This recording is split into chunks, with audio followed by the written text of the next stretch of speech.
ช้างตั้งสวยเด่นถ้าพี่ได้เห็นก็ได้เป็นบุญกายแปะเป่งทรงน้ำพระธาตุถ้าพี่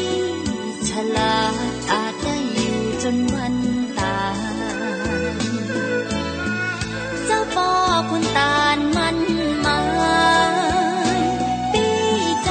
จะสุขสบายที่แม่อายธรรมชาติงามน้ำปิงหอมจริงๆหอมกลิ่นแก้มสาวมังคณะบรรเลงเสียงเพลงขับกล่อมแม่อายช่วยผ่านลมหนาวเหมือนเสียงสาวละปู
พุทธคุณวางไว้กลางกล้าวเพื่อป้องกันเหล่าภัยลินสิ้นทั้งหลายธรรมคุณทูลวางไว้กลางใจเพื่อช่วยให้หูทั่วถึงชั่วดีสังฆคุณทูลไว้ในชีวิตเพื่อช่วยพิษปลดทุกข์เป็นสุขีโดยบุญอภิวันอัญชลีสวัสดีโดยการนิรันดร์เทิน10 นิ้วกราบแนบไตรไหว้สาปารมีธรรมในครูบาอาจารย์พระมหาเถรานุเถระท่านเจ้าคณะพระสังฆาธิการทุกรูปทุกตนขอความสุขความสวัสดีในธรรมะแห่งองค์สมเด็จพระสัมมาสัมพุทธเจ้าจงมีแก่บรรดาสาธุชนท่านผู้ฟังทุกท่านที่ได้มีโอกาสเปิดวิทยุรับฟังรายการเสียงธรรมก่อนรับตาตั้งสถานีวิทยุเพื่อการศึกษาพระพุทธศาสนาและวัฒนธรรม FM ความถี่ 104.50 เมกะเฮิรตซ์วัดฝ่ายหินตำบลสุเทพอำเภอเมืองจังหวัดเชียงใหม่เมตตาในท่านพระครูสมุวิสุวัตรวรกิโจท่านเจ้าวาดท่านผู้อำนวยการวิทยุแห่งนี้ถวายเวลาขึ้นธรรมาภาพพระมหาประสิทธิธรรมาภินันโทวัดจังกำตำบลมะกอกอำเภอป่าซางจังหวัดลำพูนเผยแผ่ธรรมในนามของคณะสงฆ์หน่วยอบรมประชาชนประจำตำบลมะกอกหน่วยเผยแพร่ศีลธรรมของกรมการศาสนากระทรวงวัฒนธรรมฉะนั้นรายการนี้นำมาเอื้อนเจริญพรกับบรรดาญาติโยมสาธุชนเป็นประจำเมื่อพร้อมกันแล้วจะได้นำป่าญาติโยมกราบพระไหว้พระเป็นลำดับเน้อ กราบหนึ่งกราบสองกราบสามกราบสี่กราบห้าอะระหังสัมมาสัมพุทโธภคะวาพุทธังภคะวันตังอภิวาเทมิกราบสวากขาโตภคะวตาธัมโมธัมมังนามัสสามิกราบสุปฏิปันโนภคะวะโตสาวกสังโฆสังฆังนามามิกราบมาตาปิตุคุณังอหังวันตามิกราบผู้นูปการีวันตามิกราบพระพุทธกราบพระธรรมกราบพระสงฆ์กราบระลึกถึงคุณพ่อคุณแม่กราบระลึกถึงคุณของครูบาอาจารย์ตั้งอกตั้งใจเนอโยสันนิสิโนวระโพธิมูเรมรังสเสนังมหันติวิจโยสัมโพธิมากันจิงวะอนันตัญญาโนโลกุตโมตังปันนามาเมปุถังอตังกิโกอริยปัตโตจะนานังโมคปเวสายะอุจุกามโกอายังสันติกโรตุทัสโสนายโยปนิยานิโกตังปันนามามิธัมมังสังโฆวิสุทโธวราตคินายโยสันตินทริโยสัพพมราปะหิโนอุเนหิเนเกหิสมิติปัตโตนาสโวตังปันนามามิสังฆังนามามิพุทธังกุณาสากลันตังนามามิธัมมังมุนิราชเทสิตังนามามิสังฆังมุนิราชสาวกังนามามิกัมมัฏฐานาทายกาจริยังนิพพานามกุเตสกังอัจจโยโนพันเตอจักมายะถาปรังยะถามูระหังยะถากุสลังเยมะยังบุตตธรรมสังฆกัมมัฏฐานาทายกาจริยาสังฆเตสุปัญจรัตเนสุอติเตวะปัจจุปันเนวะอวิวายทิวาราหุวากายเยนวาวาจายะวามานาสาวาปะมะตังวาอาการวังวากาสิมาติสวายถาธรรมังปฏิกโรมาเตสังโนปันเตพุทธาติรัตนาปัญจกังอนุกัมปังอุปาทายะอัจจยังอัจจยโตปฏิขนันโตยะติงสังวรยามายะติงสังวริสามานาปุเนวังปฏิกริสามาพุทธปูจามหาเตจาธรรมปูจามหาปัญญาสังฆปูจามหาลาภาปูจาละเหปูจายะโตพุทเทยะทิวาสาวะเกปะปัญจสมติกันเตติเนโสกะปริเทเวเตตาติเสปูจายะโตนิพุทเทอกุโตพระเยสกะปุญญาสังฆตุงิเมตตามาปิเกนะจิมินาคิตุปะบุภาราชาอุจาการวะกะเมนะเมตตายาพุทธัสสะทัสสนัญจารภามหาเสยวานุปัจจโตพุทโธเมตตโยเทวปูชิโตสังสาเลสังสารันโตปิอภเยนะขมามหาเสนิพานะปัจจโยโหตุโนนิจจังนะโมตัสสะภะคะวะโตอะระหะโตสัมมาสัมพุทธัสสะนะโมตัสสะภะคะวะโตอะระหะโตสัมมาสัมพุทธัสสะนะโมตัสสะภะคะวะโตอะระหะโตสัมมาสัมพุทธัสสะพุทธังสรณังกัจฉามิธัมมังสรณังกัจฉามิสังฆังสรณังกัจฉามิทุติยัมปิพุทธังสรณังกัจฉามิทุติยัมปิธัมมังสรณังกัจฉามิทุติยัมปิสังฆังสรณังกัจฉามิตติยัมปิพุทธังสรณังกัจฉามิตติยัมปิธัมมังสรณังกัจฉามิตติยัมปิสังฆังสรณังกัจฉามิสรณกัมมนังพุทโธสัพพัญญูตยาโนธัมโมโลกุตโรนาวาสังโฆมะกะปะระโตจาอิเจตังรัตนะตยังเอตัสสะอนุภาเวนะสัพพะอันตรายโยวินาสันตุโนนะโมพุทธายะนะโมธัมมายะนะโมสังฆายะ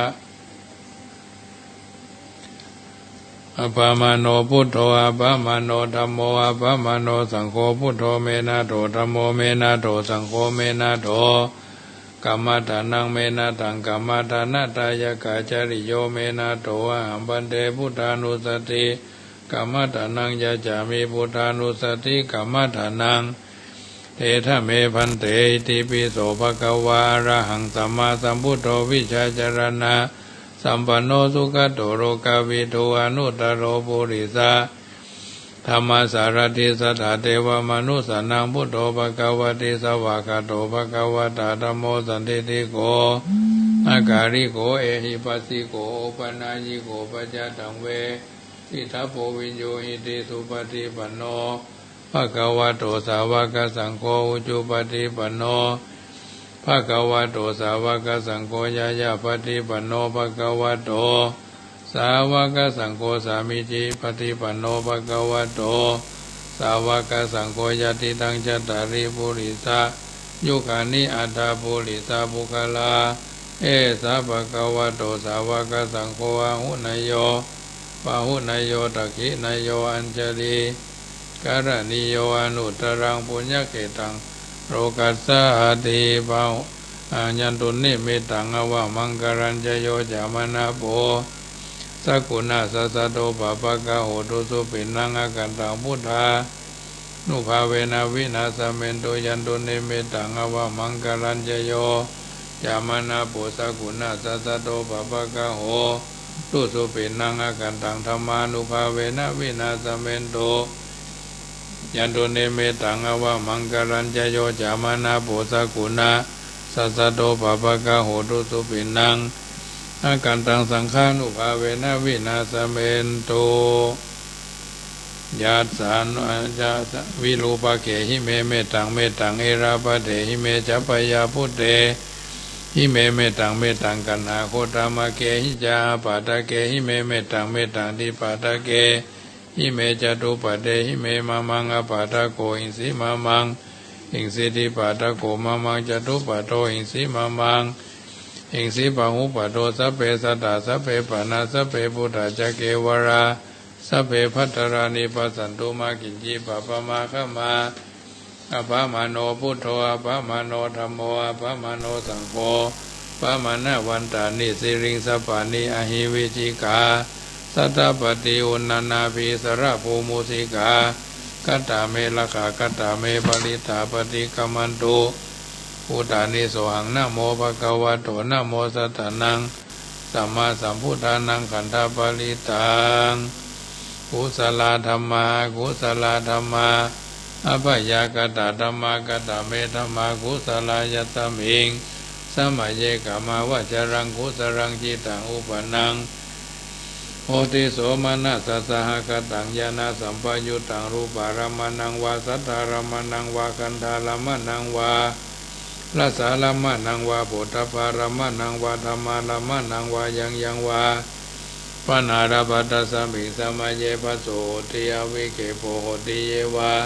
ปนาตสัมภิสัมมาเยอัญเจปิอธิปติจสมุปนาอารูปิโนธรรมาอิเมธรรมากุศลาปัญจขันธารูปขันโตเวทนาขันโตสัญญาขันโตสังขารขันโตวิญญาณขันโตตถาคตโมรูปขันโต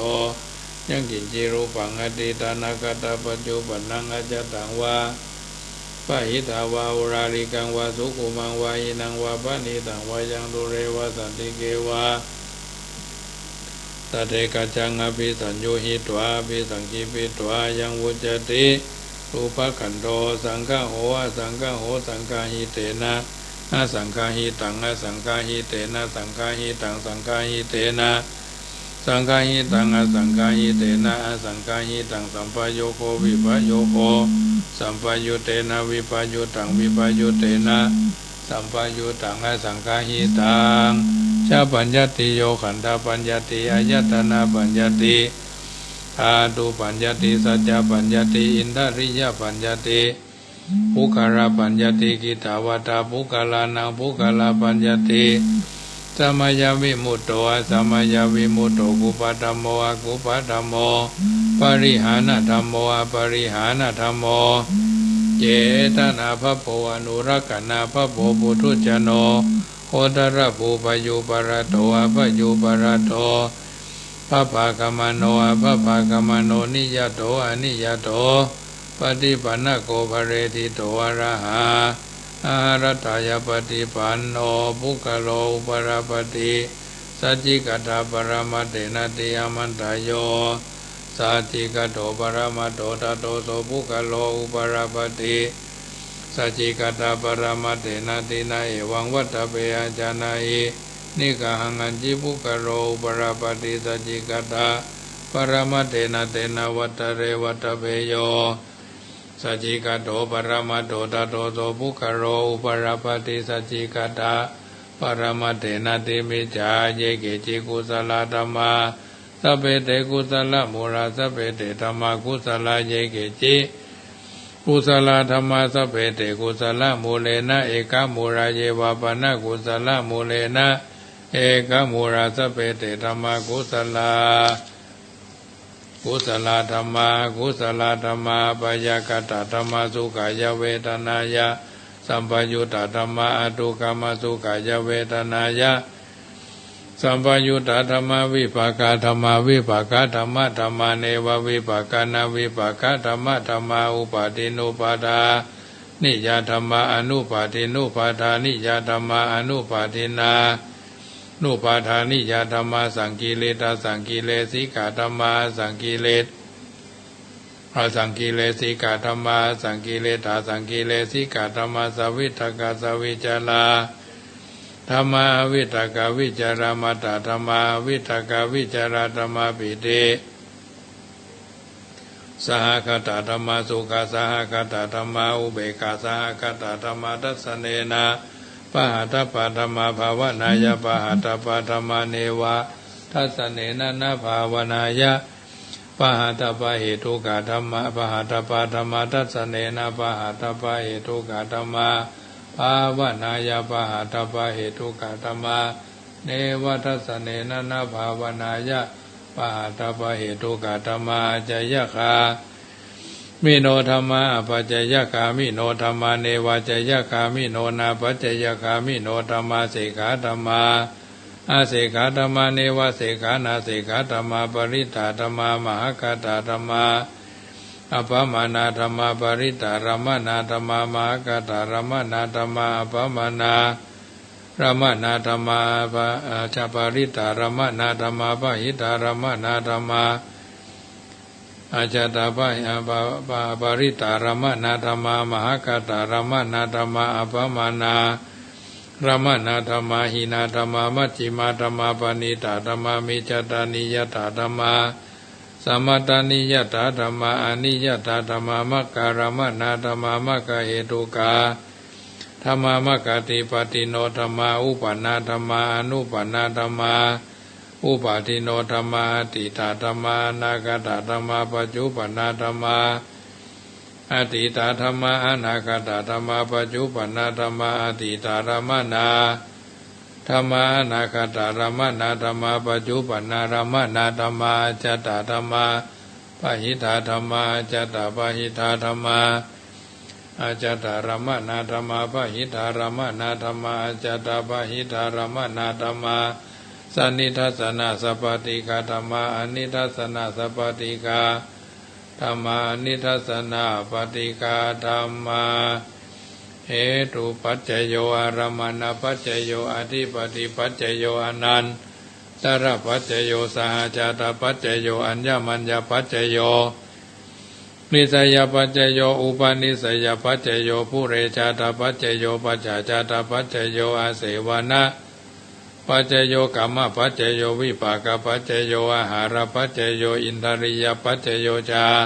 นาปัจจโยมัคคปัจจโยสัมปยุตตปัจจโย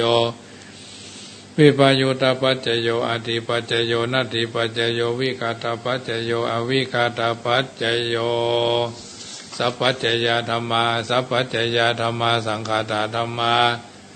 อสังฆตาธัมมาสันนิทัสสนาธัมมาอนิทัสสนาธัมมาสัมปติกาธัมมา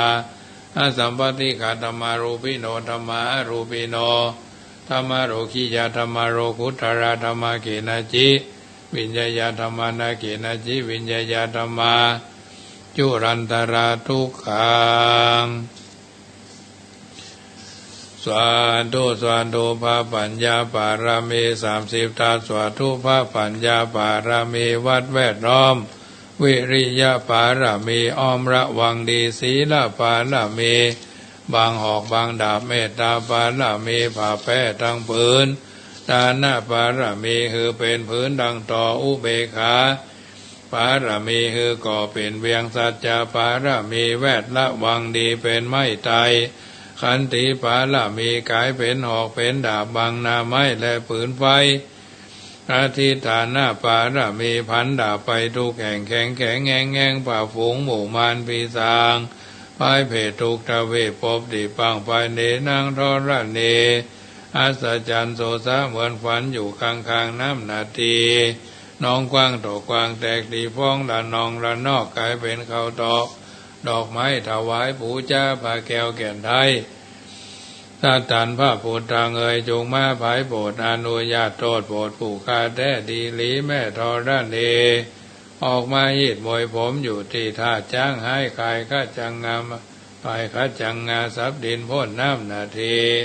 โรงพัดผายขอจ้างพายหักตบเต่าพญามารห้องเอาผุนขัวกับยอมือคืนตุนหัวใส่เกาผู้คานีเราได้ชื่อว่าลูกศิษย์พระพุทธเจ้าผู้มีบุญสมภารนั้นมากนักพระพุทธเจ้าจึงตั้งพระปัญญาภาละเมไหวเกาจันตั้งไหวทางหลังก็ได้เกาจันตั้งแต่หัวแปลวตีนก็ได้เกาจันตั้งแต่ตีนแปลวหัวก็ได้เกาจันแสนวารูปผืนเจ้ามาเสมอเหมือนฝนแสนหาก็บ่มีมาจากใครใดข้าพเจ้าเลยได้ชื่อว่าพุทธกุนังธรรมะกุนังสังฆะกุนัง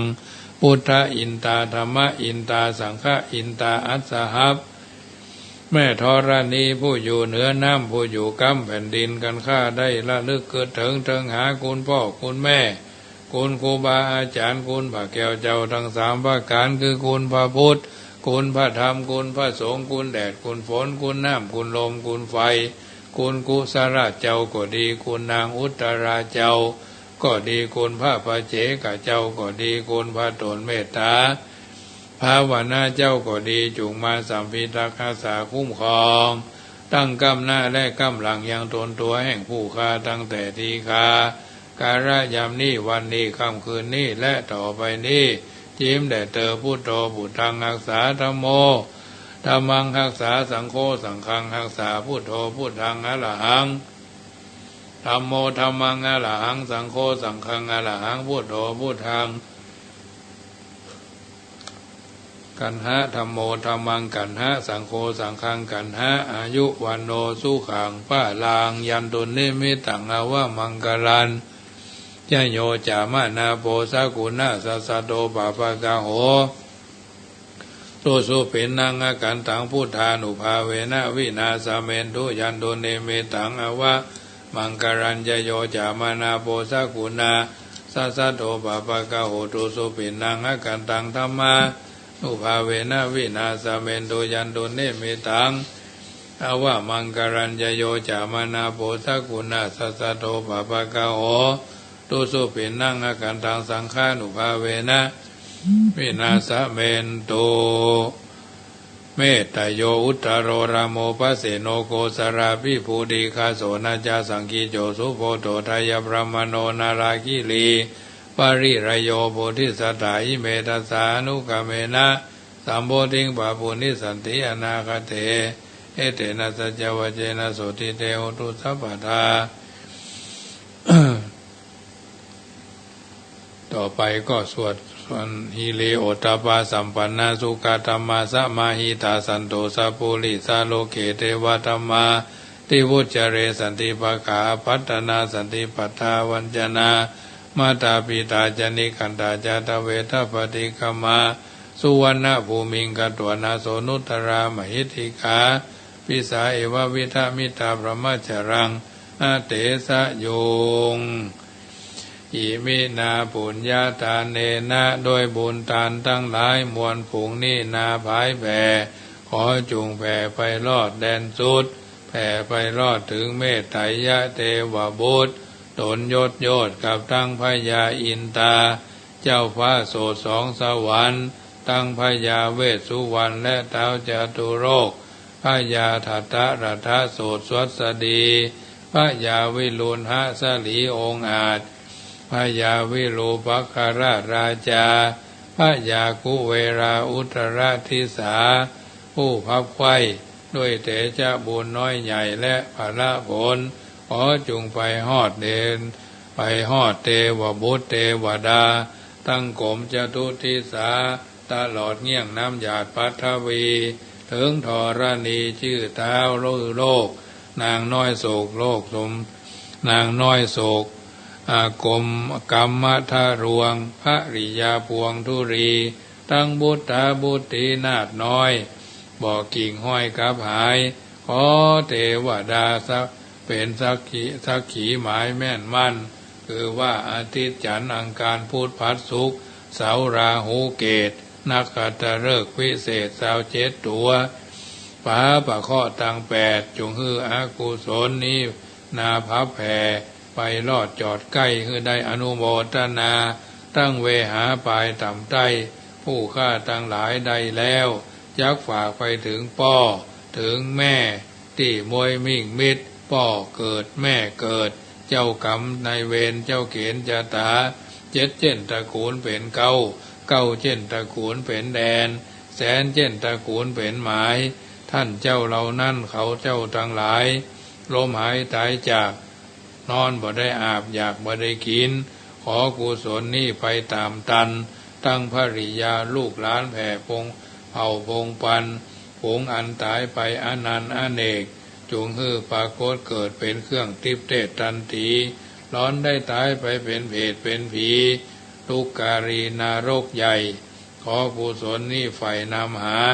ตั้งสัพพะสัตตาน้อยมากขอถวายกุศลนี้พับไปรอดจงฮือถึงจงฮือได้ถึงสุขเสวยผลขอฮือได้พ้นทุกข์อันคัดสนจูผู้ขอเทวดาหูญาติหน้าเมียดหมายตาลอันนั้นจุงจักมีเตี้ยงแท้ดีหลีบ่เท่าแต่นั้นผู้ฆ่าทั้งหลายตึงยิงตึงใจจึงสมณะปันพชิตนักบวชและคารวะยาวเรือนก็กลัวเป็นโทษด้วยกายกรรมวจีกรรมมโนกรรมผู้ฆ่าทั้งหลายก็จึงได้คงฝ่ายพร่ำพร้อมตกแต่งน้อมนำมายังบุพาราชาดวงดอกเข้าดอกไม้และลำเตียนมาเวียนวางไว้เหนือขันใต้สามมุขีที่หน้าพระพุทธรูปถึงเมื่อจักถวายเปปูจา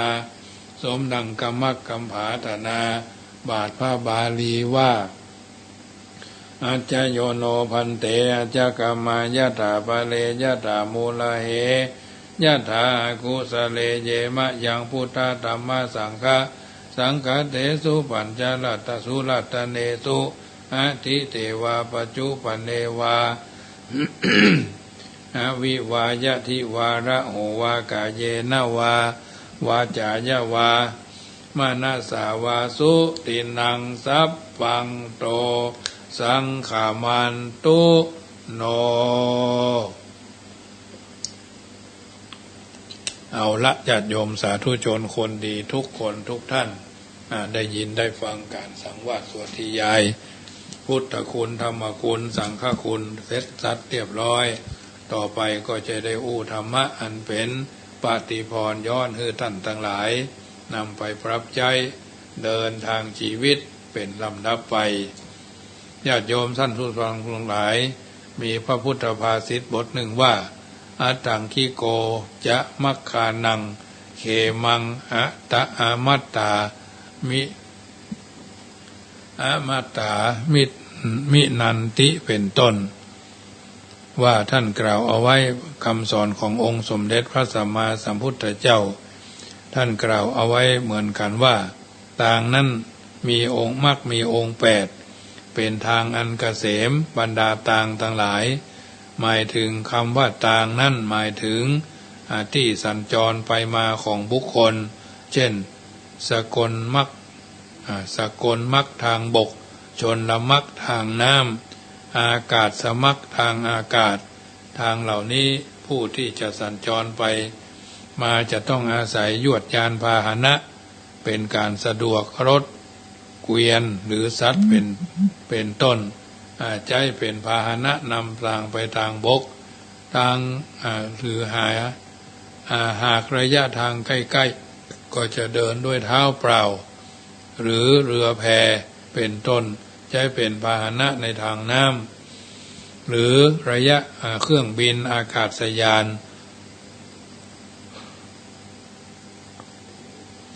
จะให้ในเป็นพาหนะธรรมทางอากาศทางเหล่านี้บางแห่งก็ตรงบางแห่งก็โคดโค้งวกวนทำให้ลำบากในการสัญจรไปมาหรือบางทีแม้จะเป็นทางตรงก็ทำให้ลำบากได้เช่นในกรุงเทพก็ดีต่างจังหวัดก็ดีหัวเมืองใหญ่ๆก็ดีแม้จะเป็นทางระยะใกล้ๆก็ต้องใช้เวลาเดินทางเป็นชั่วโมงจะกำหนดเอาเวลาแน่นอนก็บ่ได้ทำให้ผู้เดินทางอึดอัดเกิดอารมณ์ขุ่นมัวขุ่นหมองอึดอัดบึ้นวันวิว่ากันในทางโลกหรือหนทางที่ชาวโลกจะต้องใจ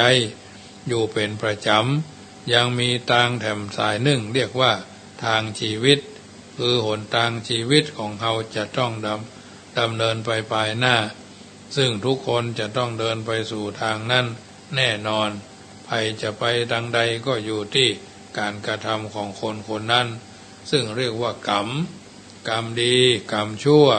เปรียบเหมือนพาหนะที่จะนำไปสู่ที่ดีที่ชั่วทางชีวิตที่ว่านี่มีอยู่4สายมนุษย์สมรรคทางไปสู่ความเป็นมนุษย์อบายมรรคทางไปสู่มาอบายภูมิสักขมรรคทางไปสู่สวรรค์อริยมรรคทางไปสู่ความเป็นอิสระหรืออริยะหรือพระนิพพานการปฏิบัติดีหรือชั่วเป็นพาหะนำไปสู่จุดหมายปลายทางเหล่านี้เช่นมนุษย์สมรรคทางมนุษย์คือผู้ที่จะได้เกิดมาเป็นมนุษย์ต่อไปแถมนั้นจะต้องบำเพ็ญมนุษยธรรมธรรมที่ให้เกิดความเป็นมนุษย์ก็คือศีล5ประการที่เคร่งครัดอย่าได้ขาดความตกบกพร่องทางตกบกพร่องทางพร้อมทางบดีบางามเนาะผลแห่งการบำเพ็ญนี้จะเป็นพาหนะนำให้มาเกิดเป็นมนุษย์แถมใช่แต่เท่านั้นผลแห่งการรักษาศีล5ยังสามารถนำให้ไปเกิดในสวรรค์ได้โดยแม้สัตว์เดรัจฉานที่รักษาศีล5อย่างเคร่งครัดก็สามารถนำตนให้ไปเกิดเป็นมนุษย์ตัวอย่างเช่นนางสุชาดาภรรยาคนที่4ของพญาอินทร์สุรินทร์เจ้าฟ้าตายไปเกิดเป็นนางนกกระยางรักษาศีล5ตามคำแนะนำของพระอินทร์ตายจากภพอัตภาพของความเป็นนกยางแล้วไปเกิดเป็นมนุษย์ในตระกูลพราหมณ์เป็นต้นข้อที่2อบายมรรคทางไปสู่อบายภูมิคือภูมิที่หาความเจริญบ่ได้ท่านจำแนกไว้4ประการมนหกสัตว์เดรัจฉานเปรตอสุรกายสู้ผู้ที่มีความประพฤติชั่วช้าหยาบคายหยาบโลนทุจริตไร้มนุษยธรรมขาดความเมตตาปรารถนาดีและคนสัตว์อื่นหรือกระทำกรรมชั่วที่เป็นบาปอกุศลทุกอย่างกรรมชั่วนั่นจะเป็นพาหนะนำไปสู่อบายภูมิทั้ง4เหล่านี้ดังตัวอย่างที่มาในคัมภีร์ธรรมบทเรื่องหนึ่งความสังเขปว่าในกาลที่พระพุทธเจ้าพระนามว่ากัสสปะท่านสุมังคละเศรษฐีสร้างที่ประทับด้วยถวายด้วยการใช้แผ่นอิฐทองคำปูพื้นกว้างยาว500 วาแล้วสร้างวิหารมูลค่าเท่ากับพื้นวันหนึ่งท่านเศรษฐีไปเฝ้าพระพุทธเจ้าแต่เช้ามืดหันโจรคนหนึ่งนอนคลุก คุมโปงอยู่ที่ศาลาหลังหนึ่งใกล้ประตูเมืองกลางคืน นะใกล้ประตูเมืองมีเท้าเปื้อนโดยขี้เปอะเอี่ยวปิกดึกมาช่วยเท้าล้างเท้ามาช่วยตีนล้างตีนจึงอู้ขึ้นว่าโอ้หมอนี่มันถ้าจะนอนปิกเอาไปเอี่ยวปิกมาดึกตันได้เข้าเมืองสักกรรมย่ำขี้เปอะศอกขี้โคนมาเนาะนอนไปขี้เปอะนอนเป็นส้นตีนมีกับขี้เปอะพอร้อยคงจะเป็นคนเอี่ยวในเวลาเมื่อคืนจึงมานอนที่นี่โจรเปิดหน้าดูหันหน้าเศรษฐีแล้วผูกใจเจ็บโดยกรรมอู้ของท่านเศรษฐีเพียงเท่านั้นจากนั้นก็ไปทำลายสมบัติของท่านเศรษฐีด้วยการเผานา7 เตื้อตัดขางัวในคอก7 เตื้อเผาบ้านเศรษฐี7 เตื้อว่าเจ้าท่านนั้นยังมานำใจภายหลังไปทำทีตีสนิทกับคนใช้ของบ้านท่านเศรษฐีคนนี้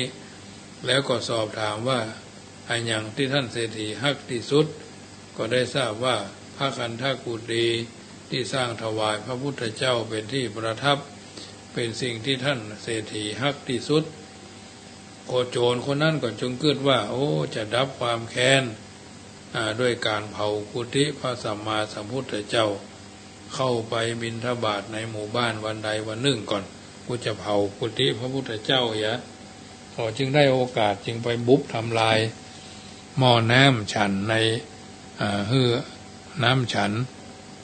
น้ำใจเอาไว้เผาเอาไฟเผากุฏิประทับของพระพุทธเจ้าท่านเศรษฐีได้ข่าวว่าไฟไหม้ก็ไปดูแต่เมื่อไปถึงไฟก็ได้ไหม้กุฏิมอดเรียบร้อยถ้าจะเป็นไม้อันเกี้ยเนาะส่วนเกี้ยมันอยู่ในป่าหรอท่านเศรษฐีหันแล้วแทนที่จะเสียใจเสียดายทรัพย์ที่ลงทุนไปแล้วกับยืนปบมือหัวเราะทำให้ผู้ที่อยู่ใกล้เคียงส่งเสียงสอบถามว่าท่านใครหัวอย่างครับท่านเศรษฐีท่านหัวเราะอะไรหัวเราะทำไมท่านบอกเสียดายกุฏิไฟไหม้กะท่านก็ตอบว่าโอ้เดียใจที่จะได้สร้างใหม่ต่อจากนั้นก็ท่านก็ได้สร้างพระคันธกุฎีใหญ่หลังใหม่ใหญ่กว่าเดิมทำพิธีถวายแต่พระพุทธเจ้าแล้วจัดเฉลิมฉลองในวันฉลองนั้นเจ้าโจรใจชั่วตัวคนนั้นก็ยังคิดว่าถ้าบ่ฆ่าเศรษฐีคือตายคงงั้นมาหายแค้นแน่จึงคิดฆ่าเศรษฐีโดยโดยเข้าไปในฝูงชนบ้านท่านเศรษฐีซ่อนคริสเอาไว้ในผ้าเดินเตร่ไปมาอยู่ในงานตลอด7 วันยังบ่ได้โอกาสครั้งสุดท้ายท่านเศรษฐีถวายอาหารบิณฑบาตแด่พระสงฆ์ที่มีพระพุทธเจ้าเป็นประมุขแล้วกราบทูลว่าข้าแด่พระองค์ผู้เจริญชายคนหนึ่งเผานาของข้าพระองค์7 เตื้อตัดขางัวในคอกของข้าพเจ้า7 เตื้อเผาเฮือน7 เตื้อแม้พระคันธกุฎีก็คงเป็นคนนั้นแหละเผาข้าพระองค์ขอให้ส่วนบุญนี้บำเพ็ญมานี้แก่เขาหน่อยเตอะโจรนั่นก็นั่งอยู่ใกล้ที่หันนั่นเองได้ยินค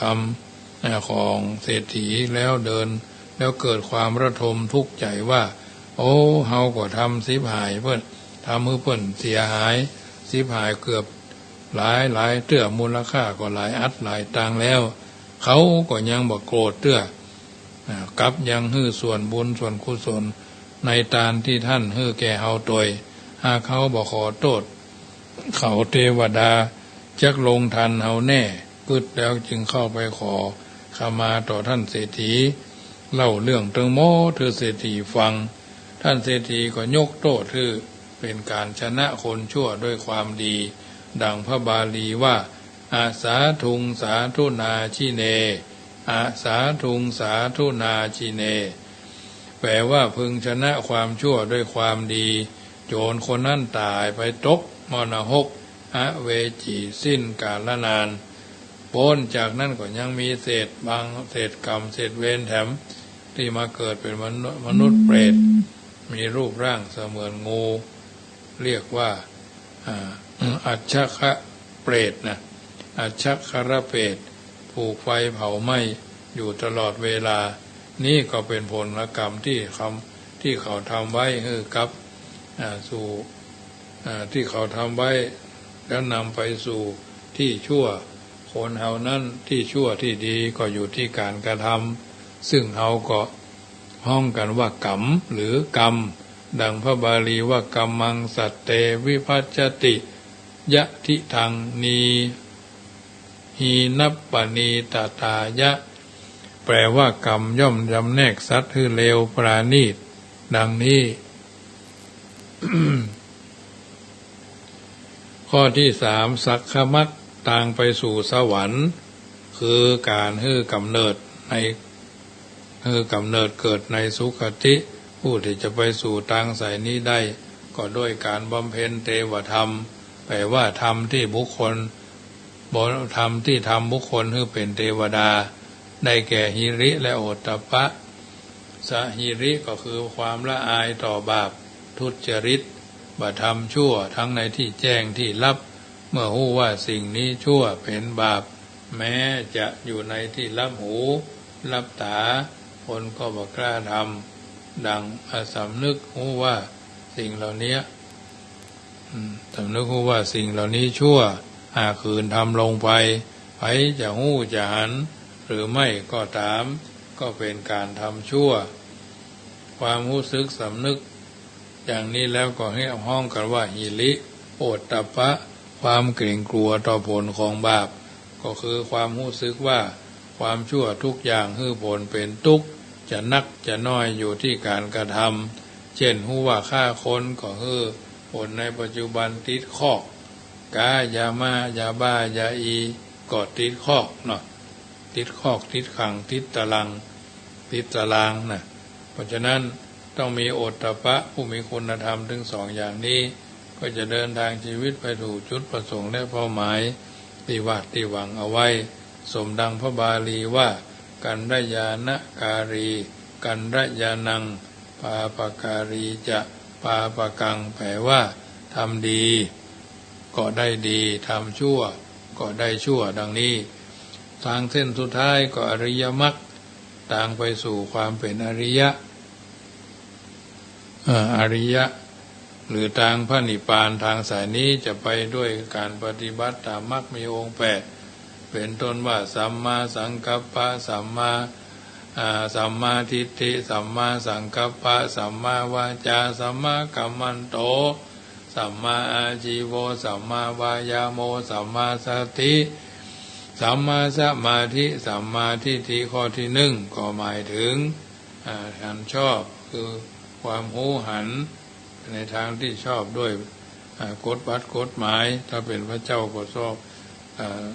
หันชอบด้วยกฎพระธรรมวินัยเช่นถ้าว่าทำดีได้ดีทำชั่วเป็นชั่วเป็นต้นดำริชอบเรียกว่าสัมมาสังกัปปะดำริชอบเจตนางดเว้นจากการพูดเท็จจากการพูดส่อเสียดจากการพูดคำหยาบจากการพูดเพ้อเจ้อเหลวไหลไร้สาระน้ำท่วมท้องพักบุ้งหลงเหลงเนี่ยพูดแต่คำสัตยะคำจริงพูดถูกสภาพถูกสุภาพอ่อนโยนมีคนมีเหตุมีผลขึ้นตามการประพฤติชั่วในการประพฤติเป็นสมาปฏิบัติในอาชีพและมีคุณธรรมเป็นต้นจึงเป็นมงคลกับตัวกับตนที่เฮาท่านทั้งหลายจะได้กระทำบำเพ็ญเพื่อเป็นไปได้ฉะนั้นเฮาท่านทั้งหลายมีความเข้าใจในเรื่องต่างๆเหล่านี้หนทาง8เส้นสัมมาทิฏฐิความหันรู้หันที่ถูกต้องเนาะดำริชอบหันชอบสัมมาทิฏฐิสัมมาสังกัปโปเนาะสัมมาอาชีโวสัมมาอาชีโวคือการที่เท่าท่านทั้งหลายได้ใจวาจาพักทายก็ดีอันยังก็ดีวาจาสัมมาวาจาเจรจาชอบเจรจาเป็นจะเป็นนะเป็นเจรจาที่ถูกต้องรู้มากกว่าถูกใจสัมมาอาชีวะสัมมากัมมันตะก็คือเลี้ยงชีวิตในทางที่ดีที่เหมาะที่ควร ด้วยสัมมาอาชีพสัมมาอาชีวะเลี้ยงชีพชอบสัมมาต่อมาก็คือสัมมาที่หันตัวเองว่าจะต้องทำอย่างไรสัมมาวายามะพยายามเนาะเลี้ยงชีพชอบพยายามชอบพยายามชอบแล้วก็คนที่มีสติสัมปชัญญะรอบคอบก็จะทำสิ่งที่เขาตั้งใจและก็ปรารถนาไปถึงจุดประสงค์และเป้าหมายสุดท้ายก็สัมมาสติระลึกตรึกตรองพินิจพิเคราะห์บุคคลที่มีจิตสงบระงับจากกามคือความใคร่ได้ใคร่มีใคร่เป็นนั่นแหละความอยากนะจากอกุศลธรรมทั้งหลายตั้งมั่นแน่วแน่เข้าปฐมฌานทุติยฌานเป็นต้นฉะนั้นเป็นหนทาง8 เส้นที่ว่าเอาไว้เนี้ยเป็นปฏิปทาข้อปฏิบัติถึงความดับทุกข์เป็นทางไปสู่ความเป็นอริยะและถึงพระนิพพานได้สาธุชนท่านผู้ฟังทั้งหลายหนทาง8 เส้นทางดำเนินชีวิต8 เส้น8 สายแยกใจออกไปแถม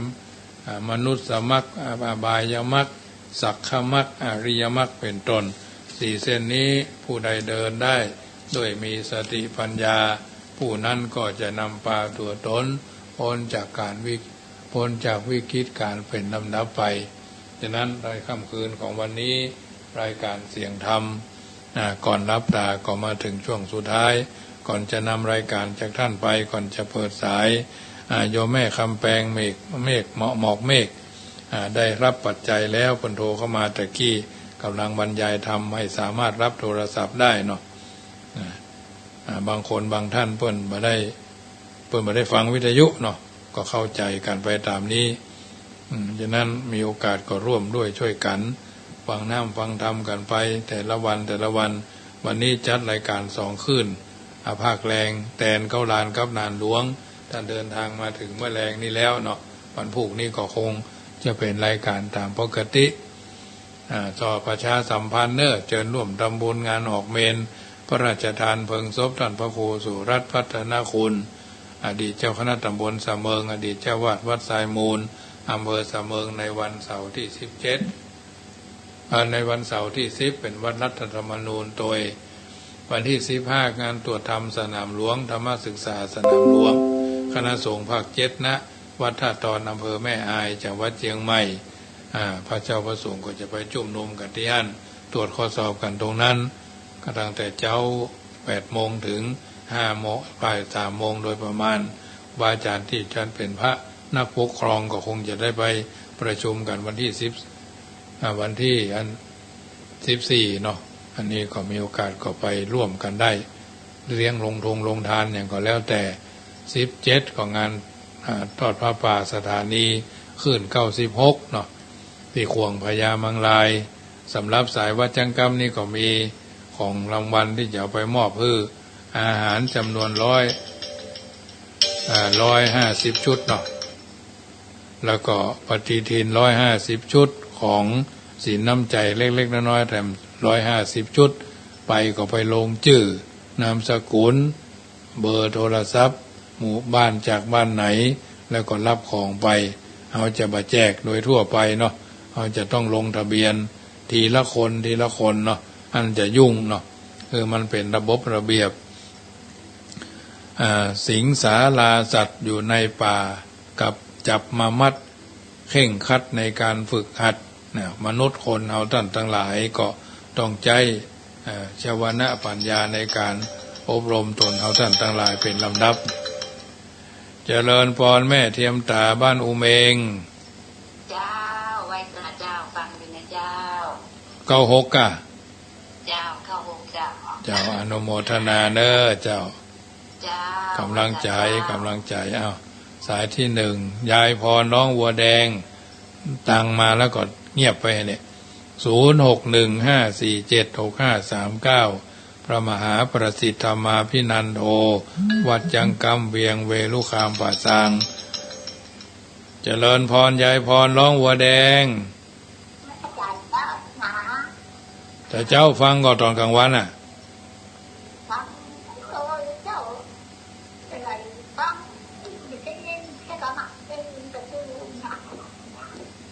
ก็บ่ายสองถึงบ่ายสามถึงบ่ายสี่อ่ะ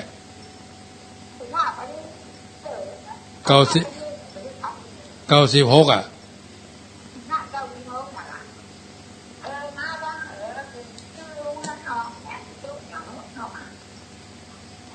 รับตื่นเขานี่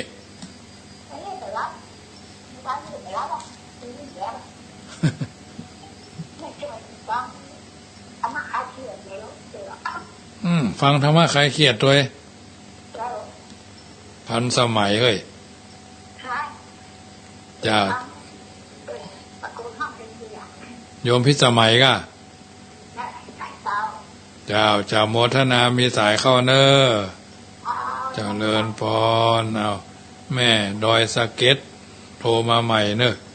แม่เลี้ยงเมี่ยงดอยสะเก็ดเนาะ0615476539 1เสียง1สาย1กำลังใจมีโอกาสก็วันที่17เนอะพากันที่ควงพญามังลายไปพอหน้าค่าตาบางคนรู้จักแล้วเจริญพรโยมแม่ดอยสะเก็ดเจ้าไว้สาเจ้าฟังกันอยู่นอ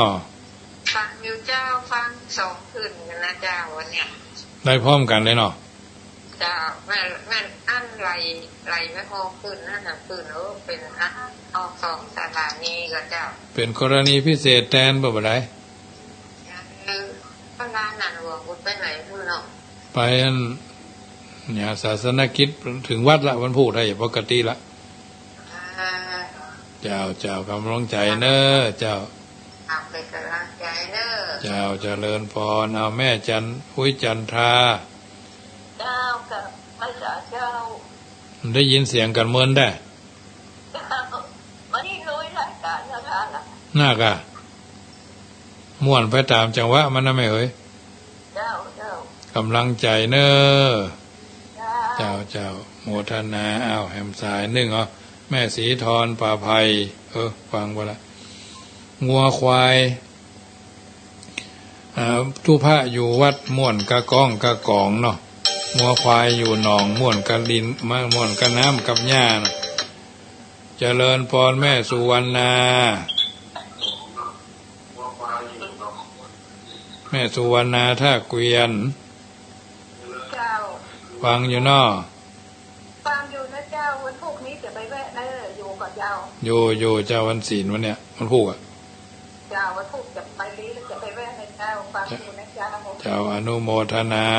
เจ้าเป็นกำลังใจนะเจ้าเดินพรเอาแม่สีทรป่าไผ่เมืองขอนเจ้าฟังอยู่เจ้าก็ฟังเนาะฟังอยู่ฟังติดสดต่อได้เจ้าเข้าใจวันนี้เข้าร้านไหนวงไปฮ้องเพลงไหนดิก่อนนั่นเอาไปมาถึงวัดแล้วก็หาจ้ากล้ามานะจะหามาวันพุธถ้าจะปกติละก็ที่บอกไปฮ้องเพลงอีกเจ้ากำลังใจเนอเจ้าเจริญพรเอาละสมสมัยได้เวลาเหลือเวลาไว้2 นาทีครูบาอาจารย์ท่านเจ้ารูปอื่นจะได้เตรียมเข้ารายการเนาะสัพพิติโยวิวัชชันตุสัพพโรโควินัสสตุมาเตภวัตวันตรายโยสุขีตีคายุโกปุโตบังซ้ายธัมโมบังขวาสังโฆบังกายาละหังบังเกสาอะระหังพุทโธนะโมพุทธายะอายุวันโนสุขังปะลังขอเจริญพร